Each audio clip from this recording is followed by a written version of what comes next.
Gold fish, shark, கோராமி, அப்புறம் ஸ்னெயில்ஸு எங்கே கடை கொடுத்தீங்க செட்டி ரைஸ் இருக்குங்களா சூப்பராக இருக்கா. நீங்கள் செட் பண்ணிங்கன்னா உங்கள் டேங்க் நான் செட் பண்ணி ஒரு 10-11 நாள் ஆச்சு ஃபஸ்ட் டேங்க் செட் பண்ணி அதுக்கப்புறம் மீன் பொறுமையாக தான் விட்டேன். அதான் மீனை 1 மணி நேரம் வச்சுருந்தேன். சரி கைஸ் நம்ம ஆப்டிமாக போட்டுக்கலாம். மேலே தான் வச்சுருக்கோம் ஆப்டிமம். நம்ம ஆப்டிமம் எடுத்து நம்ம கீழே எடுத்து நம்மளுடைய ஃபிஷ்ஷுக்கு போட்டுக்கலாம்.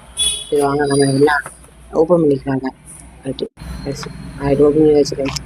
இப்போ நம்ம அதுலேருந்து சாப்பாடு இருக்கும். அதுக்கு சாப்பாடு எடுத்து மேலே போடுவோம். பீஸா வந்து மீன் உடனே சாப்பிடலாம். சில மீன் தான் சாப்பிட விடாது.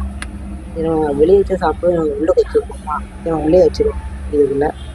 சரி ரைஸ் நம்ம எப்படி ரைஸ் சாப்பிடுவது சும்மா எடுத்துக்கோங்க எல்லாம் சாப்பிடுது ரைஸ். சரி ரைஸ் பார்த்தீங்களா. சரி வச்சு இந்த வீடியோ வச்சு லைக் பண்ணுங்கள், ஷேர் பண்ணுங்கள், அவங்க ஃப்ரெண்ட்ஸ்லாம் ஷேர் பண்ணுங்கள்.